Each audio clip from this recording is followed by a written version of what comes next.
Bonjour à tous et bienvenue dans le 13h. Tout de suite, le sommaire.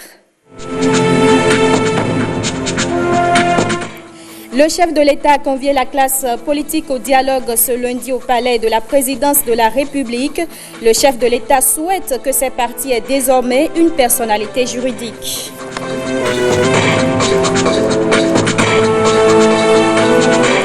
Les pays membres de la CEDEAO seront dotés d'une nouvelle monnaie dès 2020. ECO, c'est la monnaie qui va remplacer le franc CFA. Mais comment expliquer la réticence de certains États à changer de monnaie? Génia Lafouda a posé la question aux experts en économie. Et puis les épreuves sportives de l'examen du baccalauréat 2019 ont démarré depuis hier sur toute l'étendue du territoire national. Une de nos équipes a sillonné quelques établissements.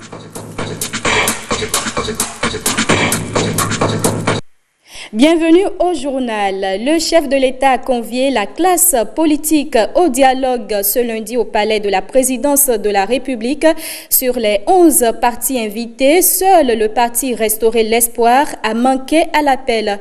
L'objectif de la rencontre est d'échanger sur les voies et moyens pour permettre à ces partis d'avoir une personnalité juridique. 3 heures de discussion, loin des caméras et des micros de la presse, compte rendu. Le Bénin vient de sortir d'une période électorale difficile. L'appel du chef de l'État au dialogue a trouvé un écho favorable auprès de la classe politique. Ce lundi 15 juillet, sur les 11 partis politiques invités, 10 ont répondu à l'appel. Il s'agit de UDBN, Gouverner autrement, Force agissante, DUD, PUR, GSR, Parti de la Flamme renouvelée, USL, FCBE et PCB. Seul le parti Restaurer l'Espoir était absent à cette rencontre. Le chef de l'État a remercié les partis présents pour leur sens du patriotisme.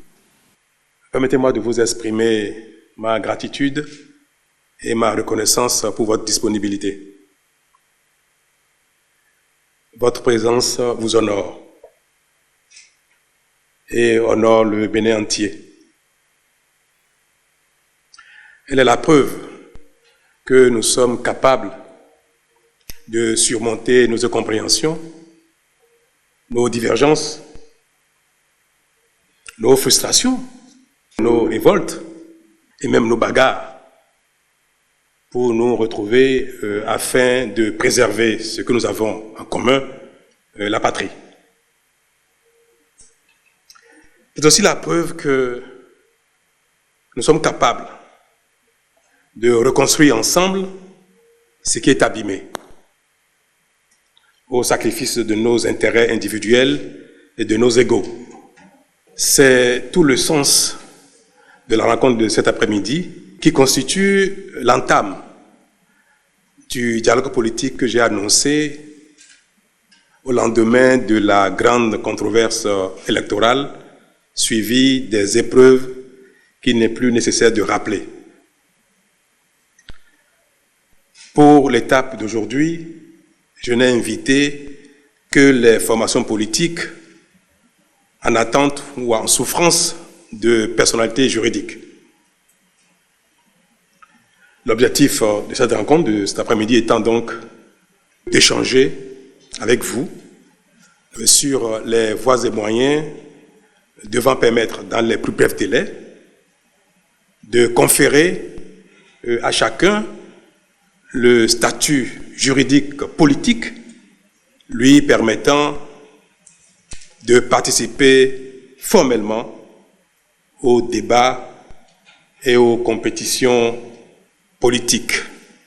À la prochaine étape, c'est tous les partis politiques régulièrement constitués qui seront invités à nos échanges pour évoquer et convenir ensemble des retouches nécessaires à apporter à la charte des partis politiques et au code électoral.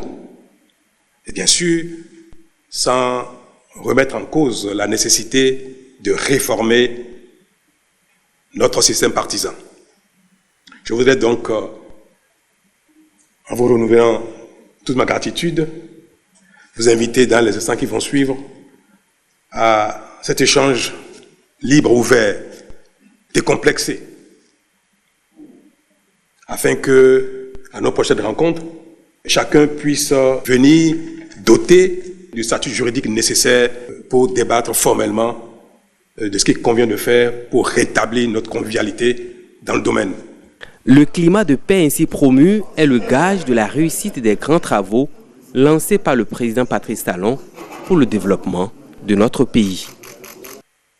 Le projet de loi portant autorisation de ratification de la Convention des Nations Unies sur les immunités juridictionnelles des États et de leurs biens a été voté à l'unanimité au Parlement.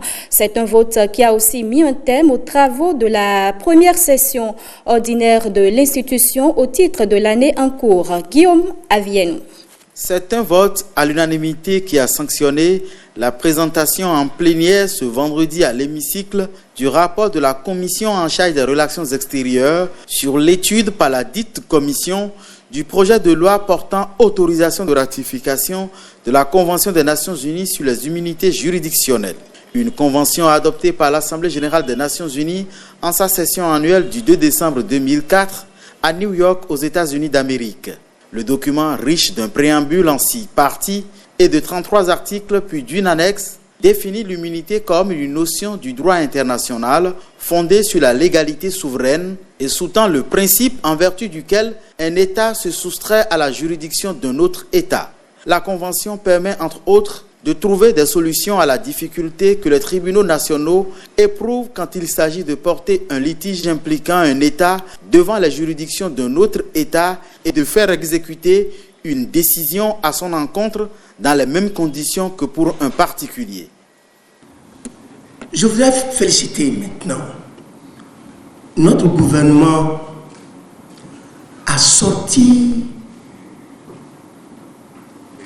les ratifications comme celle-ci pour enlever les goulots d'étranglement dans les relations de notre pays. Si nous ratifions aujourd'hui, est-ce que nous pourrions revenir sur l'île de l'été? Parce que ce traité veut ramener beaucoup de choses dans le patrimoine de notre État. C'est une grande ratification. Ici, il s'agit de la souveraineté, égale souveraineté des États. Nous savons que dans les relations internationales, ce sont les intérêts des États qui priment. Je suis particulièrement satisfait que ces derniers jours, notre pays, comme le Nigeria, on souscrit à la zone de libre-échange, n'est-ce pas, la ZLEC-CAF. C'est un pas important dans cette stratégie collective régionale continentale qui me paraît être la seule voie pour sortir nos États de notre état de sous-développement. Notre pays, le Bénin, est-il déjà confronté une fois par le passé à la problématique des immunités juridictionnelles? Quel est l'intérêt de la ratification de cette convention pour notre pays actuellement? Quelles sont les dispositions prises par le gouvernement pour l'appropriation des dispositions de cette convention par les juridictions nationales? Cette convention des Nations Unies clarifie en fait les règles qui doivent désormais gouverner la saisine des juridictions nationales, mais aussi les juridictions internationales pour des actions dirigées contre les États et leurs démembrements. Elle met le Bénin sous la protection de ces règles donc. Ce n'est jamais une partie de plaisir qu'un État se fasse attrait devant une juridiction étrangère, encore plus lorsqu'il s'agit de la saisie ou des actes d'exécution sur ses biens. C'est d'ailleurs là l'intérêt majeur du vote qui est demandé.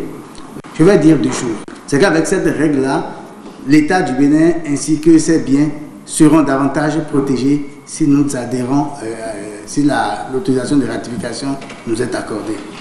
Deuxième chose, il n'y a pas de véritable péril pour ce qui concerne l'avenir des biens de l'État, notamment au détour de ces décisions arbitrales dont il est fait état ici. Mais nous sommes en ce moment en train de procéder au recensement de tous ces dossiers à caractère contentieux pour leur donner les suites qui conviennent. L'idée reviendra-t-il dans le patrimoine de l'État? Même si on a le sentiment de n'avoir pas gagné entièrement ce procès-là, s'agissant d'une décision, nous sommes obligés de l'exécuter, de considérer que cette affaire-là est définitivement close. Il y va d'ailleurs de l'intérêt de notre pays pour les besoins de la paix dans la région et de l'établissement de bonnes relations de voisinage avec l'État du Niger. L'adoption du projet de loi portant autorisation de ratification de la Convention des Nations Unies vient mettre un terme à la première session ordinaire de l'Assemblée nationale au titre de l'an, ouverte depuis le 15 avril dernier. La session se referme avec un vote de 13 lois portant autorisation de différentes ratifications pour permettre à l'exécutif de disposer de ressources pour développer le pays. C'est aussi la session à la faveur de laquelle la 8e législature a été installée et tout son dispositif de fonctionnement avec, puis l'investiture de son président en la personne de Louis Gbéounou Vlavonou. L'homme est rentré récemment de Moscou où il avait été invité à la conférence parlementaire Russie-Afrique, puis d'Abidjan en Côte d'Ivoire, après avoir pris part aux travaux de la 45e session annuelle de l'Assemblée parlementaire de la francophonie. Le clou des activités autres que la production législative à inscrire à l'actif de la première session ordinaire de l'Assemblée nationale pour 2019. Ils sont allés adresser une invitation au président de la Cour suprême pour l'organisation de la première édition de la semaine de l'ENAC béninois. Eux, ce sont les responsables de l'association des ENAC du Bénin. Une délégation des responsables a été reçue en audience en fin de semaine à Porto Novo par le président de la Cour suprême, Guillaume Avienou et Brice Rungbo. Du 15 au 20 juillet prochain, l'association des énarques du Bénin va dédier toute une semaine à l'énarque béninois. Une semaine entière pour commémorer les 35 ans de l'École nationale d'administration et de magistrature du Bénin qui forme ces énarques, mais surtout promouvoir le label ENAC caractérisé selon les responsables de l'organisation par une exigence en termes de professionnalisme, de la qualité du service rendu dans l'administration et à la population, et enfin montrer au public des réussites personnelles des ENAC installés à leur propre compte. C'est donc la raison de la présence de l'association des ENAC du Bénin au cabinet du président de la Cour suprême ce vendredi. La semaine de l'ENAC béninois, la première édition, a pour thème l'ENAC béninois face au nouveau paradigme de l'administration. Ce thème répond aux exigences actuelles qui font que l'ENAC béninois doit pouvoir s'adapter aux nouvelles ambitions de l'administration, aux nouvelles ambitions que nourrit le président de la République, qui est le patron de l'administration béninoise vis-à-vis de l'administration. Donc, quelles sont les exigences aujourd'hui auxquelles l'ENAC doit satisfaire pour continuer de répondre à sa vocation de professionnel de l'administration et de services rendus au pays? Et donc, nous avons voulu rencontrer le président de la Cour suprême pour lui porter l'information, mais également recueillir ses conseils, parce qu'il est aujourd'hui l'un des ENAC les plus valeureux, l'un des plus grands commis de l'État qui a eu un parcours exemplaire. Donc nous avons souhaité l'associer à la cérémonie d'ouverture de la semaine de l'ENAC béninois, la cérémonie officielle qui est prévue pour le jeudi 18 juillet à la salle de conférence des impôts. Le président de la Cour suprême s'est montré très attentif aux souhaits des responsables de cette association et leur a prodigué des conseils. Outre une foire commerciale et une marche du cœur, pour ne citer que ces activités inscrites au programme de la semaine, l'association organise une journée scientifique. Au cours donc de cette journée, certains thèmes, 3 notamment, ont été donc ciblés, qui feront l'objet de panels de discussion, l'objet de développement, et les développements qui seront faits au cours de ces panels feront l'objet d'actes qui seront donc rendus publics à travers un rapport de la journée scientifique. Parmi les problématiques à aborder à travers le thème retenu pour la semaine de l'ENAC béninois, celle de l'employabilité des ENAC et de la dématérialisation des procédures administratives, pour ne citer que celle-ci. La semaine de l'ENAC béninois, c'est du 15 au 20 juillet et pour annoncer l'événement, l'association des ENAC du Bénin, créée en 2012, a donné une conférence de presse. Les membres ont partagé avec les hommes des médias les objectifs de cette semaine. Plus de détails avec Blaise Adampo et Jules Akoikou. Au cœur de cette conférence de presse, l'annonce de la première édition de la semaine de l'ENAC béninois. L'initiative émane de l'Association des ENAC du Bénin, Creuset, qui réunit les diplômés de l'École nationale d'administration et de magistrature, ENAM. Vous imaginez bien que ça fait plusieurs milliers de diplômés. Pour le moment, l'association compte un peu moins de 400 membres actifs à divers niveaux. Et donc l'ambition est grande. Il faut ratisser davantage large. Et c'est justement dans ce cadre que s'inscrit cette première édition de la semaine de l'ENAC béninois. Vous convenez donc avec moi que l'objectif de la semaine est de contribuer à la mobilisation des ENAC partout où ils se trouvent sur le territoire national, mais également à l'extérieur. La rencontre avec les hommes des médias vient donner le départ de plusieurs activités prévues pour meubler la semaine. Mais dès le mercredi 17 juillet, nous sortons du campus et nous nous retrouvons à Cotonou, précisément à la place de Souvenir, encore appelée place des Martyrs. On va procéder au lancement de la foire des ENAC. Le jeudi, après la cérémonie de lancement officiel, la journée scientifique va s'installer et il y aura 3 panels de discussion. Et le thème central de cette journée scientifique, c'est les ENAC béninois face au nouveau paradigme des administrations. Et au thème de cette journée scientifique qui va s'achever à 13h, un rapport sera produit et transmis au gouvernement. Le vendredi, dans la matinée à 9h, toujours à la salle de conférence de la Direction générale des impôts, il y a ce que nous appelons le Forum des métiers. Cette semaine permettra de vivre l'étendue des possibilités, des talents de l'ensemble des ENAC. Et pour vivre l'étendue de ces talents, les activités seront à la fois culturelles, scientifiques, sportives et commerciales. Le samedi 20 juillet, une soirée de gala va mettre un thème à la semaine de l'ENAC béninois. À cette occasion, une collecte de fonds aura lieu au profit de l'École nationale d'administration et de magistrature. D'une conférence de presse à une autre, celle de la mission de supervision du projet de reconstitution des actes de naissance sans souche. Le comité de pilotage de l'opération a exposé aux hommes des médias de Parakou ses constats. C'était vendredi dernier, compte rendu de Vitis Aroré et de Jidikael Aena. Cette conférence de presse de la mission de supervision du projet de reconstitution des actes de naissance sans souche intervient plus d'une semaine après le démarrage de l'opération. Les indicateurs de performance du projet sont au vert. La première impression qui se dégage est que le gouvernement du Bénin ne s'était pas trompé en diligentant ce nouveau projet, en instruisant ce nouveau projet. Et ce constat se révèle à travers les observations eu égard surtout à l'engouement que nous observons au niveau des différents postes d'enrôlement.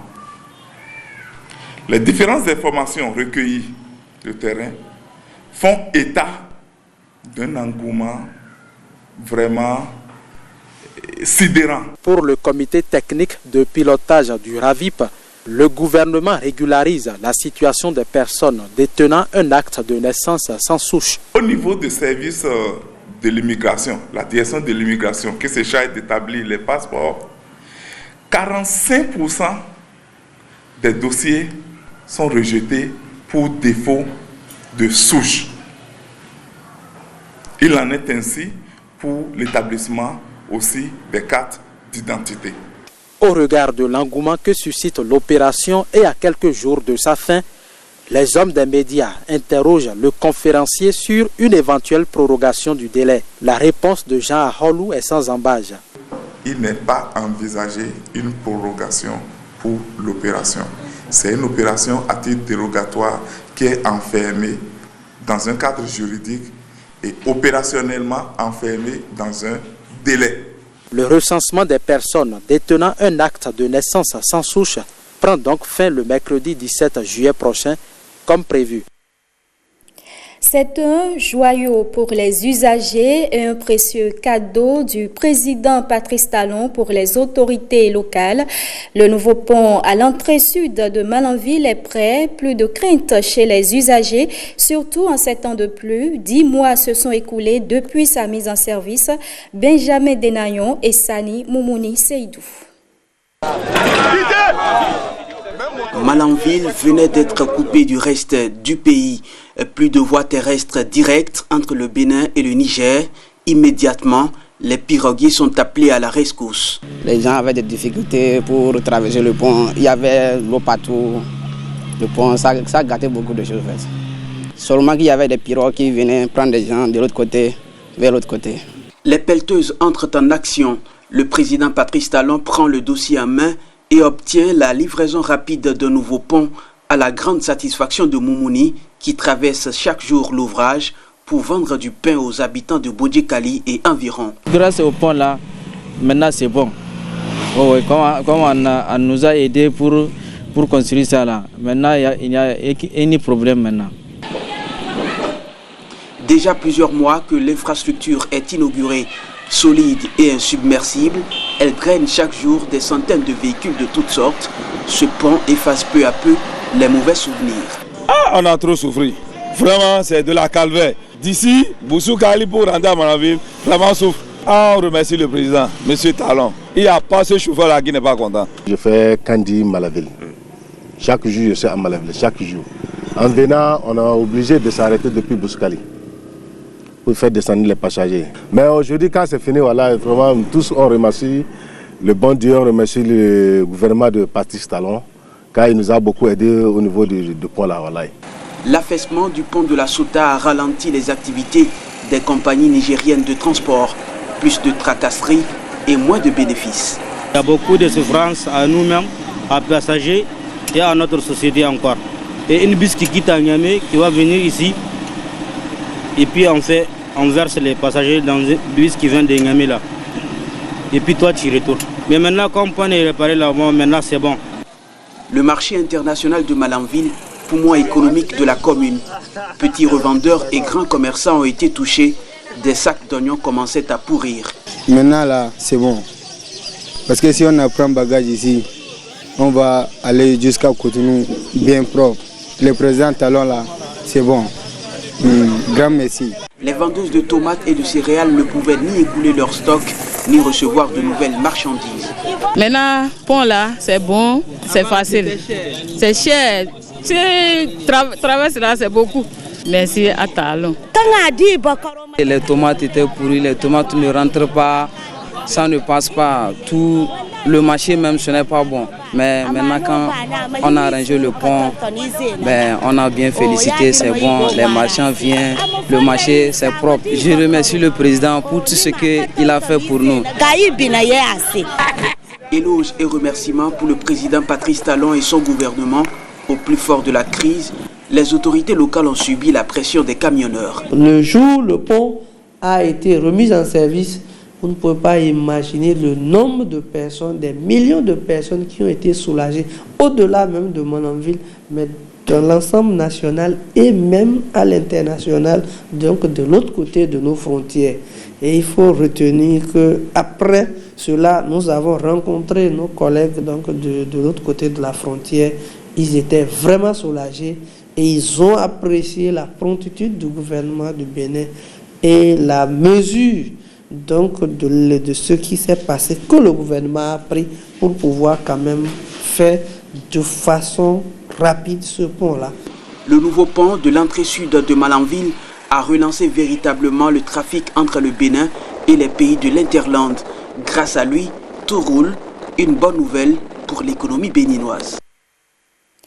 Les artisans de Parakou sont en formation pour la professionnalisation de leur profil numérique. C'est à la faveur d'un programme dénommé Boost Your Business, organisé par la Direction départementale de l'économie numérique et de la communication.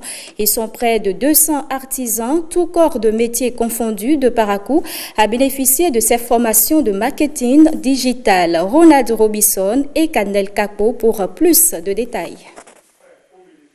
Ces artisans renforcent leur capacité dans la digitalisation de leur profil. En partenariat avec les responsables du programme Boost with Facebook et ceux de Kinaya Ventures, la Direction départementale de l'économie numérique et de la communication organise à l'intention des artisans cette formation en vue de transformer leur vie professionnelle. C'est un programme initié par Facebook et Kinaya Ventures, qui est une entreprise africaine cofondée par deux jeunes braves ivoirienne et sénégalaise. Donc, nous avons commencé le programme au Bénin en juin passé et nous sommes à notre 5e session aujourd'hui à Parakou. Nous avons fait plusieurs villes, à savoir Porto-Novo, Nati Tengu, et nous comptons faire le tour du Bénin et faire profiter aux artisans ce programme qui est très riche et très varié et qui leur permettra effectivement, nous les aidons à passer à l'échelle, à vendre un peu partout dans le monde entier. Boost with Facebook Afrique francophone est un programme qui vise à impacter 10 000 entrepreneurs francophones. Une vision qui cadre bien avec les intentions des autorités en charge de l'économie numérique, lesquelles entendent digitaliser l'artisanat et permettre aux créateurs de valeur que sont les artisans d'opérer sur une plus grande échelle. Le ministère de l'économie numérique et de la communication travaille beaucoup à l'amélioration du paysage numérique et à travers la mise en œuvre de plusieurs projets phares. Forcément, il faudrait à côté que nous développons aussi des usages.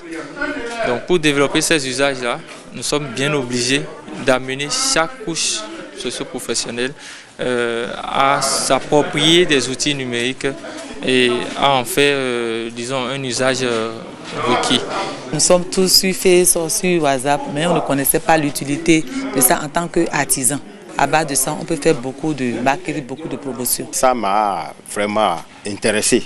Parce que de jour en jour, il faut s'adapter à la réalité de nos jours. Mais on ne connaît jamais assez.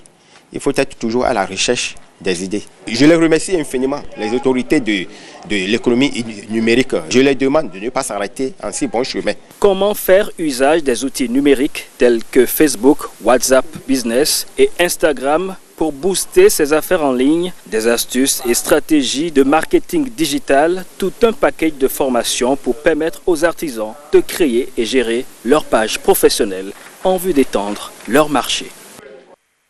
Les épreuves sportives de l'examen du baccalauréat 2019 ont démarré depuis hier. Sur toute l'étendue du territoire national, les candidats planchent dans les différents centres de composition. Ariane Da Silva et Samson Thiomon étaient au CG Sainte-Rita.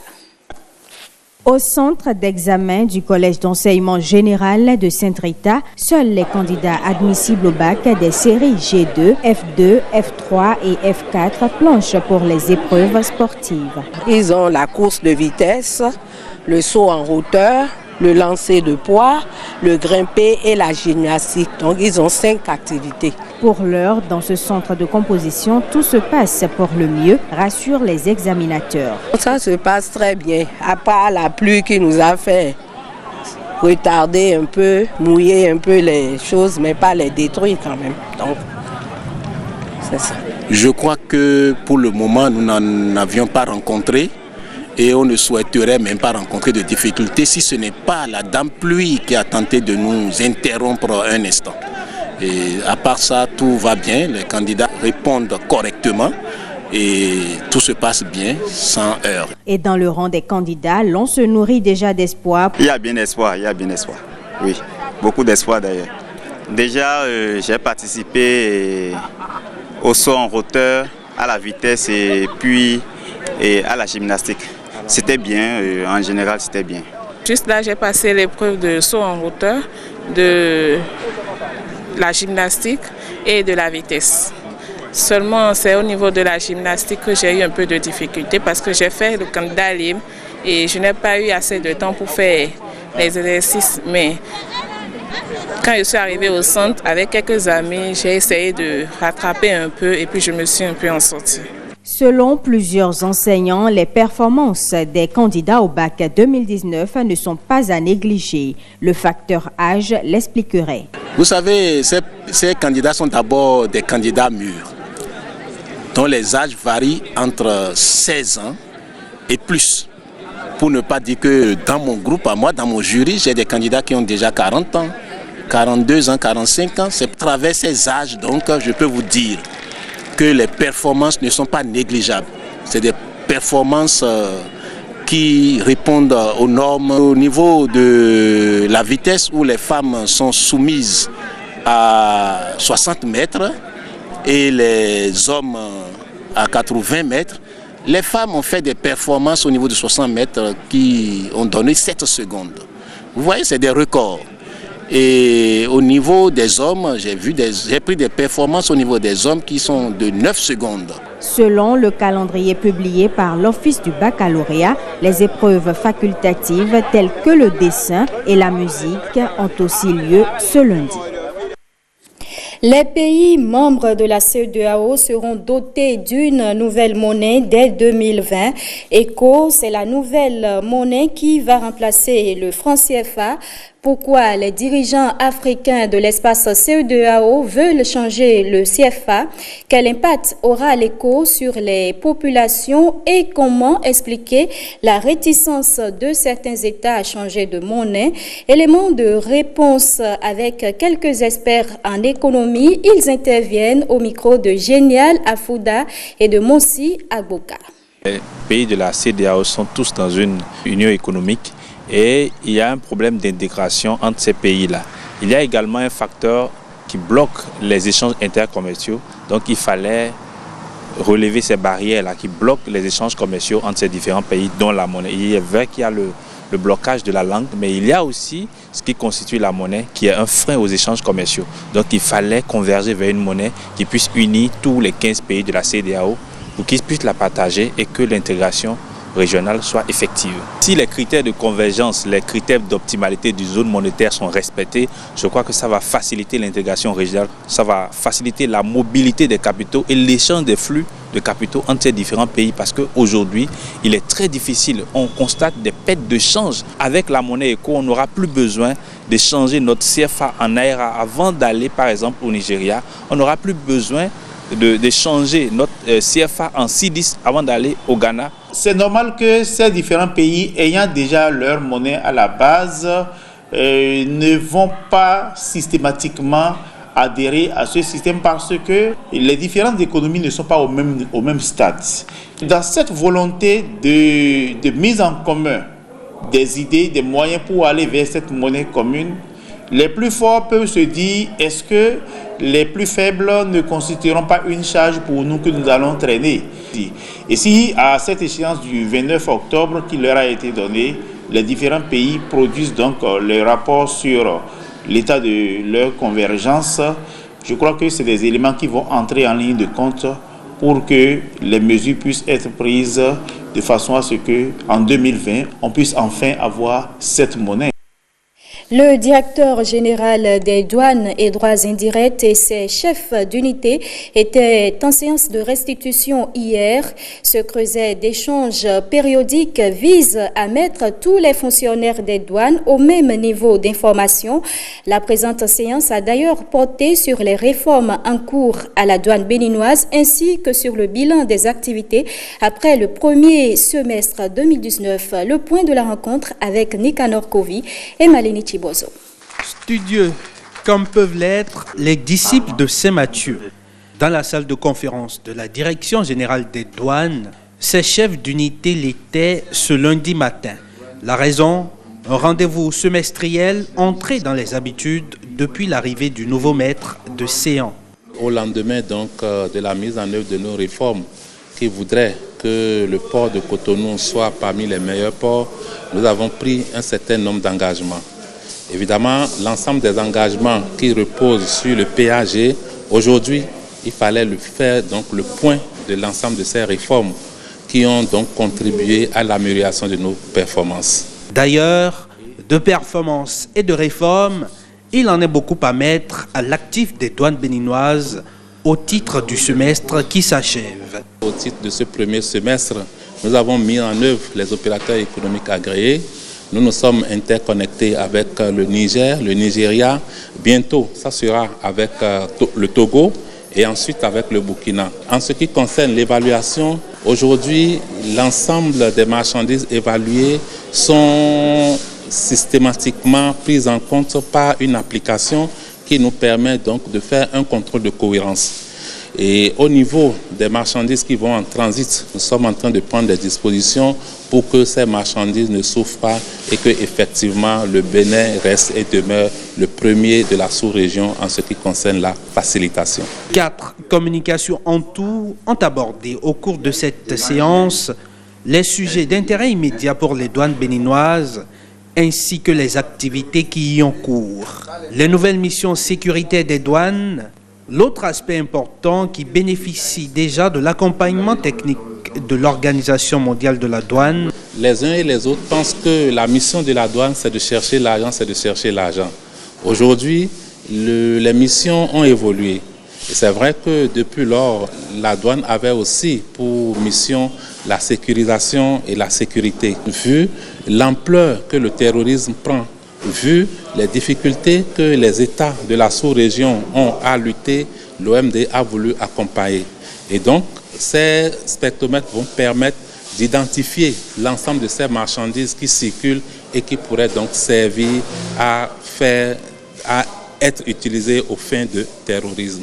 En attendant le second semestre 2019 et la restitution prochaine, les douanes béninoises poursuivent inexorablement les grandes mutations en leur sein pour révéler le Bénin sous sa plus belle couture économique.